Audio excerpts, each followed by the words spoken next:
My name is Madison Blake. I'm 38, and this morning I sat across from HR while they slid a sheet of paper across the desk that told me I was worth 42% of what I was yesterday. That's how it started. I didn't scream. I didn't flip the desk. I smiled like someone who hadn't just been gutted and said, "I'll need 24 hours to consider this offer." Like a robot. Like I wasn't calculating whether I could sell my car and keep the house at the same time. The paper sat on that fake walnut desk between Stacy from HR and me, like a death notice. $46,000. That's what they think I'm worth now, down from $110K. And no, they weren't reducing my responsibilities. If anything, they were handing me more. Because apparently realignment means you'll do 3 jobs for half the pay and like it. Before I can continue my story, take a moment to like the video and subscribe, but only if you genuinely enjoy what I do here. Let me know in the comments where you're listening from and what time it is. I like imagining all of us scattered across time zones tuning in to the same little heartbeat of truth. Now dim the lights, maybe turn on a fan for that soft background hum, and let's ease into tonight's journey together. I should have known something was off when Stacy booked the meeting. She never books one-on-ones. And Rick Talbot was there too, the so-called VP of Integration from Titan Edge, our new corporate overlords based in Dallas. Rick wore a blazer with no tie and this smug practiced smile like he was about to sell me a timeshare. He didn't even try to sugarcoat it. "We're centralizing client strategy to headquarters," he said, "and there's an opportunity to realign your compensation with current market conditions." He said it like he was doing me a favor, like this wasn't the slowest beheading of my career. I remember blinking at the number, just staring at it, like maybe if I stared long enough it would change. I thought about Sophie, my daughter, her asthma meds, our mortgage. I thought about the frozen chicken in the freezer that I'd promised I'd turn into her favorite lemon garlic pasta tonight, even though I knew I'd be too tired again. "You don't have to decide now," Stacy said, not meeting my eyes. "But we'll need an answer by 9 a.m. tomorrow. If the new arrangement doesn't work for you, we'll understand. But we'll begin recruitment immediately." Translation: "You're lucky we're keeping you at all. You should say thank you." I stood. I don't remember how. I walked out without grabbing the paper. My legs were moving, but everything felt far away, like I was underwater. Like I was watching myself walk out of the building from across the street. The sun was too bright when I hit the parking lot. Too normal. Like the world didn't just tilt. That was the moment. The real one. Not the meeting. Not the paper. The moment came when I got into my car and just unraveled. The tears came out of nowhere, fast, loud, ugly. Mascara running, shoulders shaking, snot on the sleeve of my blazer. I sat there for 45 minutes, gasping and hiccuping like a child. And it wasn't just grief. It was fury. 9 years. 9 years of building this thing with my bare hands, of staying late fixing client fires on holidays, missing Sophie's second-grade play, to talk down a VP in San Diego. And for what? For a paper on a desk that said, "You're disposable now." I don't know how long I cried. Long enough that the windows fogged. Long enough that a security guard tapped on the glass and asked if I was okay. I waved him off, nodded like I had it together. But I didn't. Not even close. I kept thinking about how I was going to tell Sophie. She was only 11, but she asked grown-up questions sometimes. Like why we hadn't gone on vacation in 3 years, or why I couldn't come to her science club meetings on Wednesdays. I'd always said, "Next month, baby. I'm just in a busy season right now." Every month was a busy season. Would I have to take her out of Ridgeview Charter? What about her meds? We were still paying off the ER visit from last winter when her asthma flared up during that flu outbreak. She'd been up all night wheezing, and I drove her to the hospital with one hand on the wheel and the other holding hers. God, I couldn't do this. I couldn't lose everything because 2 suits decided I was redundant. My phone buzzed. I ignored it at first. Probably another client escalation. Or Stacy following up like she was pretending to care. But then I saw the name on the screen, Ava Contreras. Ava and I started together at Orion 9 years ago. She left 6 months earlier, went to Stratuscore, one of our biggest competitors. We hadn't talked in a while, just the occasional birthday message or heart on an Instagram story. Why was she calling you? I let it go to voicemail. Then it buzzed again, a LinkedIn notification this time. Message from Ava. "Hey Mads, been trying to reach you. Can you call me? It's important." I blinked at the screen. Important? Important like what? I called her back. Hey, stranger, I said, trying to sound like I hadn't just cried out every molecule of water in my body. Madison. Oh my God! I was hoping you'd call. She sounded breathless, like she'd just run up a flight of stairs. Have you checked LinkedIn this week? No, I said. Why? My boss has been asking about you. I told him you were still at Orion, but he wants to talk to you urgently. Wait, your boss? At Stratus? Yeah, Derek Sinclair. He knows your work, especially with the Helix Med rollout. He thinks you're the reason we never landed them. Well, I exhaled I was the reason. Mads, do you have time to talk today in person? I looked at the Martech logo on the side of the building, the one they plastered over our original Orion sign, like it was a damn war trophy. I thought of Rick Talbot's smug voice, the paper, the fake smiles, the way they acted like I should be grateful for scraps. Yeah, I said. Yeah, I have time. She paused. That bad? Worse. Another pause. Then I'll text Derek. How's 7:30 a.m. tomorrow? Westbridge Cafe, Boulder. Quiet spot. I'll be there. I hung up. I didn't feel better exactly, but for the first time that day, something clicked. A shift. Like the fog in my chest thinned just enough for me to breathe again. They decided I was disposable, but maybe someone else knew better. I didn't go home right away. I couldn't face Sophie just yet. I wasn't ready to fake a smile or pretend everything was fine. Instead, I drove to a random park, sat on a bench under a lopsided pine tree, and opened my laptop. 9 years. That's how long I'd been with Orion. When I joined, we were renting office space above a brewery and celebrated contract wins with tacos and cheap beer. I was hired as a mid-level account rep, but within 2 years, I was managing our biggest enterprise clients. I didn't just keep accounts, I nurtured them. I remembered birthdays, sent handwritten thank you cards. When Helix Med's system crashed during a holiday weekend, I stayed on Zoom until their CTO's forehead stopped pulsing. So when I logged into LinkedIn and saw 5 unread messages, including one from Derek Sinclair, I started to shake. Madison Avas told me a lot about your work. I'd love a chance to connect. I believe we could build something valuable together. I don't know what I expected. Maybe another corporate shark with a flashy title and no soul. But his message was short, human, no buzzwords, just direct. I clicked into his profile. CEO of Stratus Core. Background in tech, but started in client ops just like me. Okay. I answered Ava's message first. I'm meeting him at 7:30.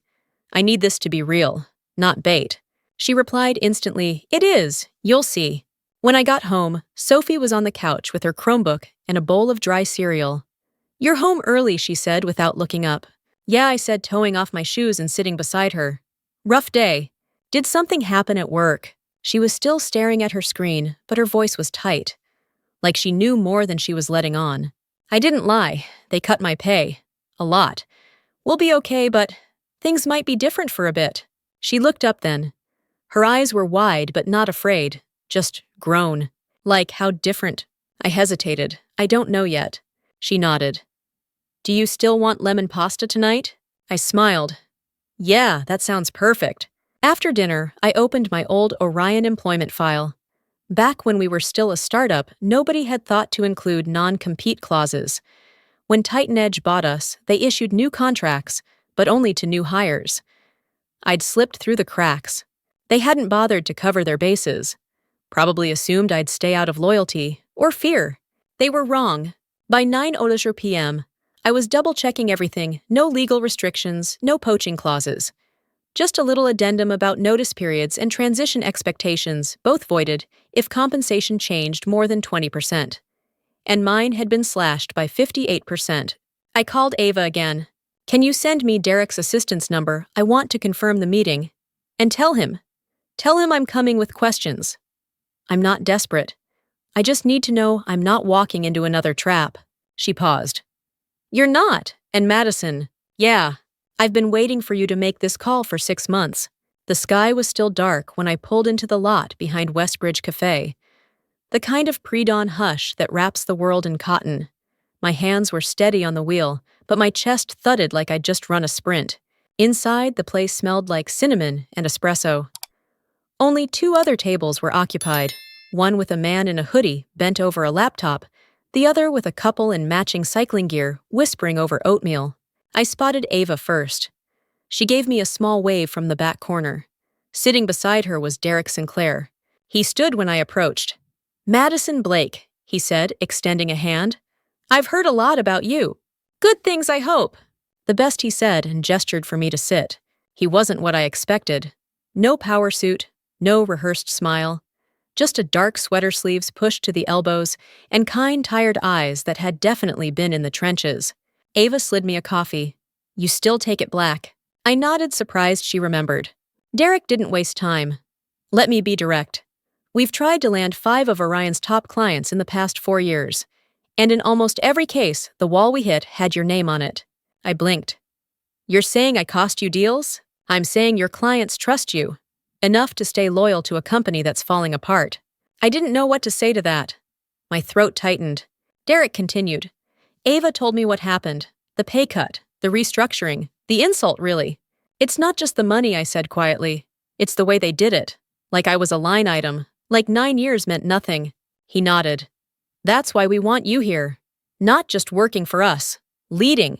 He pushed a folder across the table. Inside. Title: Vice President of Client Partnerships. Base salary: $160,000. Bonus up to 30% annually. Signing bonus $20,000. Stock options vested over 4 years. Health insurance, full coverage including dependents. I stared at it. This is generous. It's fair market value for someone with your retention record. And your reputation. I shook my head slowly. "I'm not used to being seen like this." "You've been seen," Derek said.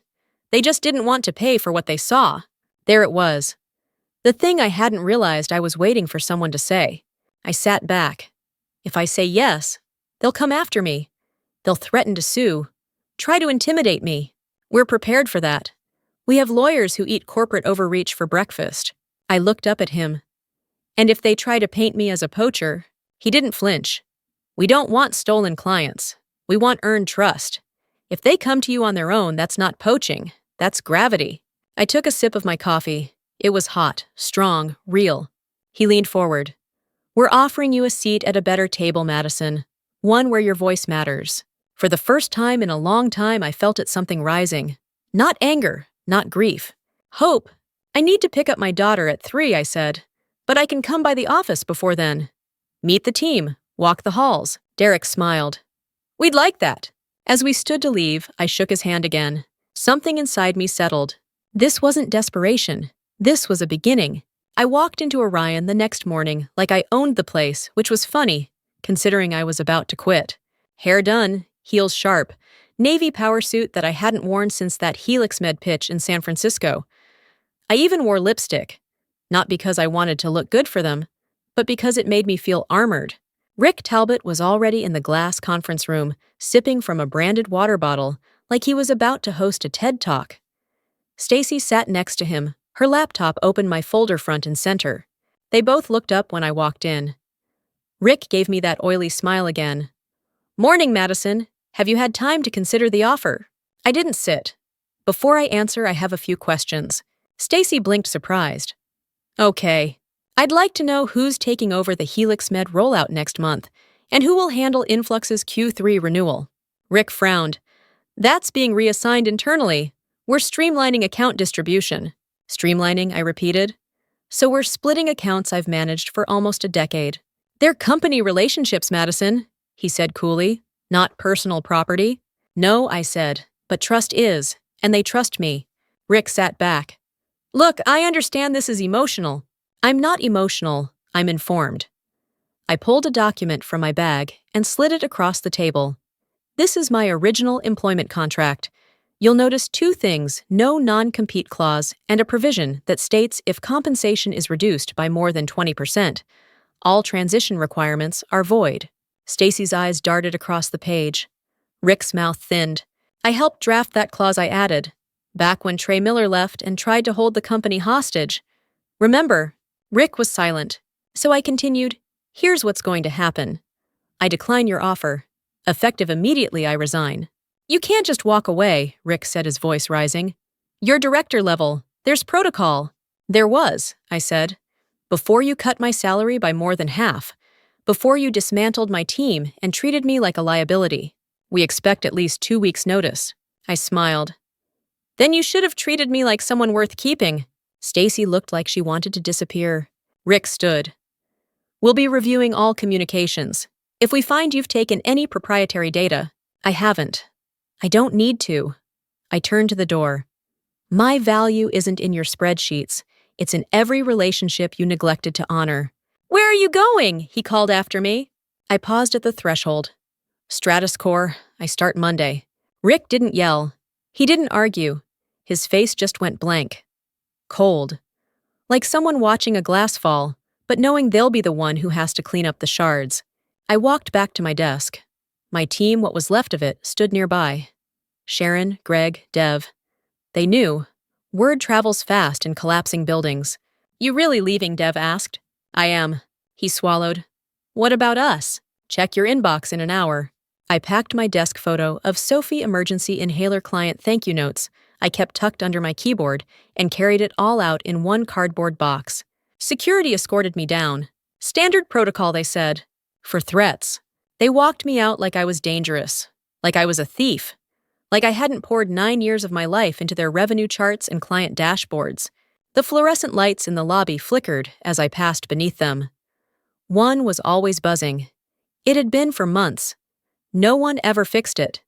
Just like no one had fixed the broken coffee machine on the 3rd floor, or the fact that Sharon hadn't had a proper raise in 2 years. I didn't cry this time. Not in the elevator, not in the parking lot, not in the car. Instead, I pulled out my phone and made 3 calls. First was to Derek Sinclair. It's done, I said. I walked. He didn't ask for details, just said good. We'll have legal standing by just in case.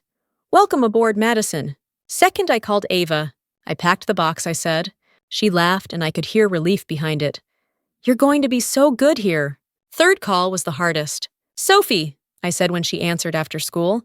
How do you feel about having your mom pick you up today? Wait, really? Really? She squealed so loudly, I had to hold the phone away from my ear. You never pick me up on Thursdays. I know I said throat tight. That changes now. But before I left the lot, my inbox exploded. 15 new emails in 10 minutes. 6 were from clients Dev Patel at Helix Med Rosa, at Influx Systems, the procurement lead at Keystone Analytics. They'd heard I was leaving. How? They didn't say. But clients always know. There's a radar when trust disappears from a company's heartbeat. One subject line stood out, Madison, please call me, before you decide anything, from Rosa. She'd CC'd her VP of technology. I didn't respond. Not yet. I wasn't about to give Rick Talbot even a sliver of ammunition. Next came an email from Greg, still at Orion for now. Subject, you weren't kidding. Attached was a screenshot of an internal Slack thread. Rick instructing the team to continue client communications as if nothing has changed. Transition ownership over the next 48 hours. They'd already reassigned HelixMed and Influx. No notice, no plan. Just slices of my life being parceled off to whoever was cheapest and quiet. I hit forward, sent it to Derek with one line, it's starting. Then another email came in. This one from Stacy. Subject request for exit interview. Request. Like this was mutual. Like I'd gone to brunch and decided to pursue a passion for pottery. I didn't respond. Instead, I opened a blank note on my phone and typed out the names of every client who had already reached out. Everyone who would. I wasn't going to chase them, but I'd be ready when they came. At 3 p.m., I pulled up to the school pickup line and waited. Sophie ran out with her backpack bouncing and a crumpled drawing in her hand. When she spotted me, her whole face lit up. You came, she said, sliding into the passenger seat. I promised, didn't I? She grinned. Can we get ice cream? For dinner, I asked. She nodded furiously. Then yes, I said. Because today wasn't about being responsible. Today was about being free. We were halfway through our melting waffle cones at Sweet Treats when my phone rang again, unknown number, Dallas area code. I didn't want to answer. Everything in me screamed, leave it. Stay in this quiet moment with Sophie. Let the world spin without you for once. But I answered anyway. Madison Blake, the voice said. Male. Older. Polished. Yes. This is Gerald Alston, CEO of Titan Edge Solutions. I understand we have a situation. I blinked. Sophie looked up from her cone, sensing the change in me. I turned away slightly, shielding the call with my hand. Mr. Alston, I said slowly, that depends on your definition of a situation. I've received several calls this afternoon. From Westfield, from Helix Med. Clients expressing concern about your departure from Orion. Of course he had. Of course they had. Then I guess the situation speaks for itself. He exhaled like I'd disappointed him personally. I understand you've accepted a position with Stratus Core. I have. You're aware this puts us in a very difficult position, particularly given your access to proprietary client strategies. I haven't taken a single internal file, Mr. Alston. I don't need to. My value isn't in stolen documents, it's in earned relationships, the kind Orion took for granted. There was a pause. You should know the compensation adjustment was not approved by the executive committee, nor was the timeline for account reassignment. That was all Rick Talbot's doing. Then maybe you should ask yourself why someone with that much power isn't aligned with your so-called executive vision. His voice hardened. We'd like to discuss a potential path to return. We're prepared to restore your previous salary and offer a retention package to offset. No, excuse me. You're too late, I said. Not just because of the number on a piece of paper, but because I watched a company I helped build turn into something I no longer recognize. You want me back to plug a hole, not because you respect me. That's not fair, he said. It's not supposed to be. Neither was a 58% pay cut. There was a silence so thick it could have crushed glass. What would it take to bring you back? He asked, still not understanding. I don't want to come back. I want you to look at what Rick Talbot is doing to the Denver office and ask yourself if that's the future you're betting on. You're burning a bridge here, Madison. I know, I said. But I'm building something better across the river. He didn't respond, just hung up. I slid the phone back into my purse and turned to Sophie. Her cone was a sticky mess dripping down her hand. You okay? She asked, licking the side of it. Yeah, I said. Better than okay. And I meant it. For the first time in years, I didn't feel like I was holding my breath. I wasn't playing defense. I was choosing what came next. Back at home that night, I sat at my kitchen table and looked through my inbox again. 4 more clients had reached out. Each message read differently, but they all said the same thing. We heard. What's next? And for the first time in my career, I had an answer that didn't involve biting my tongue. Walking into Stratus Core felt like breathing air I didn't know I'd been missing. The office was bright open and full of quiet energy, not the desperate hum of a place trying to survive, but the grounded buzz of a company that knew who it was. Ava met me at the front with a grin and a badge. You're official, she said, handing over the lanyard. Your office has a door. I blinked. A door. Glass door, but still a door. We both laughed. Derek gave me a proper tour, introduced me to the team I'd be inheriting, 2 analysts, and a mid-level manager named Jordan, who'd been carrying more than his share of weight. By noon, I'd already sat in on a call with the DevOps integration team and outlined a plan for a client feedback audit. It was strange, this feeling of being listened to. When I suggested running comparative satisfaction surveys between Stratus and Orion clients, Derek didn't just nod. He pulled up a dashboard and said, "Show me how you'd structure it." I hadn't realized how much silence I'd swallowed at Orion. That afternoon, I picked Sophie up from school again. 2nd day in a row. She climbed into the car with a big white poster board balanced on her lap. Science fair, she said proudly. It's next Friday. Ms. Kelsey said we could have a parent stand by the project during judging. My stomach tightened reflex, like I might have to disappoint her. But then I remembered I could make it. No last-minute meetings. No 7:00 p.m. client calls I couldn't reschedule.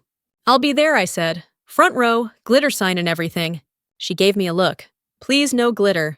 That night after dinner, I called Sharon. She was still at Orion, still fielding calls from Rick's corner office with a migraine behind each eye. He's spiraling, she said. Half your accounts are threatening to walk. He blamed me for not being sticky enough with Westfield. I'm sorry, I said. I should have done more to bring you with me. She sighed. You did enough. You reminded me I'm not crazy for wanting more. We talked for 20 minutes. At the end, she asked if there's ever an opening. There will be, I said. I'll keep you posted. Later, I sat in my new office, staring out at the Boulder foothills. The sun was setting a wash of coral and soft orange melting over the mountains. I thought about the 9 years I spent giving everything to a company that couldn't even offer me respect. And I thought about how even with everything gone, title, salary, seniority, I still had the one thing that mattered, the relationships I'd built. The people who knew my name, my follow-through, my voice on the other end of the phone when their systems went down. You don't lose that when you walk away. You take it with you. And for the first time, it didn't feel like survival anymore. It felt like power. They started calling quietly at first. A message from Dev Patel at Helix Med need to talk. Can we schedule? An email from Rosen Nguyen at Influx Systems. We're being reassigned internally. It's already a mess. Then, a call from Eastlake Logistics, a smaller account I hadn't even realized was watching closely. You were the reason we stayed, their COO said. We don't know who to talk to anymore. I never reached out first. I didn't have to. Word travels fast in the world of enterprise software. It's not about features, it's about trust. And when that trust vanishes, so does the glue. Each time I was careful. I'm at Stratus now, I'd say. I can't initiate any conversations about your current contracts. But if you're reevaluating vendors, we're here. Some clients moved fast. Some took their time. Some just wanted to hear my voice before deciding. And I gave them what they needed, clarity, honesty, a reminder that loyalty should be earned, not extracted. By the end of the first quarter, 3 of my former top 10 accounts had signed with Stratus Core. 2 more were in exploratory talks. Rick emailed Derek personally. Accused us of unethical retention interference. Our legal team sent back a one-line response, review your own non-compete enforcement history. Silence after that. Inside Stratus, things grew fast. I expanded my team, brought in Sharon 2 weeks after she gave notice. Then Greg. Then Leah from finance, who'd been wasted under Titan Edge's consolidation initiative. They called us the Exodus behind closed doors. I heard it through back channels, like we were defectors instead of survivors. I didn't care. Derek gave us room to build. He didn't ask for constant updates. He asked for results, and we delivered. My team started hitting retention goals no one thought were possible. Client churn dropped. Response time metrics improved. We even got a handwritten thank you card from Rose's CTO, who said, I haven't felt this supported in 3 years. And every time someone asked me what the secret was, I gave them the same answer. People don't leave bad products. They leave bad relationships. I wasn't doing anything revolutionary. I was just listening, showing up, following through. You'd be surprised how rare that becomes once a company gets too big to remember its own heartbeat. One afternoon, after back-to-back onboarding calls, Ava stopped by my office. She held up a single cupcake with a candle stuck in the middle. What's this? I asked. 3-month anniversary, she said. And you haven't cried in the bathroom once. I laughed and blew out the candle. She sat across from me and said, You know what people keep saying when they sign with us? They say, we just feel like Madison gets it. It hit me harder than I expected. Because for years, I wasn't sure anyone saw what I was building. Not really. Not the late nights, the lost weekends, the fires I put out before they even sparked. But they saw it now, not because I shouted, because I walked, and left a door open behind me. I'm 41 now, Executive Vice President of Client Partnerships at Stratus Core. I have a team of 22, my own department, a budget that doesn't need approval for every printer cartridge, and a calendar with boundaries. Real ones. I go home at 5:30, I log off on weekends, I go to Sophie's soccer games, every single one. 3 years ago, I thought losing my job, no being gutted out of it, was the worst thing that could happen to me. And for a while it was. Until I realized what it cleared the way for. The morning after Rose's company officially terminated their contract with Orion, I got a handwritten note from her. One line stood out. We didn't follow a company, we followed you. Sometimes when I'm walking through our Boulder office, I think about that first coffee with Derek. About the cardboard box I carried down the Orion elevator. The paper that said $46,000. The way Rick Talbot didn't even stand up when I quit. He's gone now, by the way. Pursuing other opportunities. That's what the press release said. Stacy, too. Titan Edge reversed the overseas transition plan a few months later. Too much attrition. Too many clients unexpectedly reevaluating their relationships. I heard Gerald Alston took a buyout last year. A soft exit, golden parachute and all. I don't think about them much anymore. But I do think about the day Sophie came home with her science fair ribbon, waving it like a flag. I'd been front row like I promised. She spotted me the second she walked out and mouthed, "You came." I think about the way Sharon cried when I told her she was getting a team of her own. The way Greg bought donuts for the office when he hit his first-year bonus 1 dozen for everyone. And I think about how I used to believe my value came from being needed, from being the one who stayed late, who said yes, who bent until she cracked.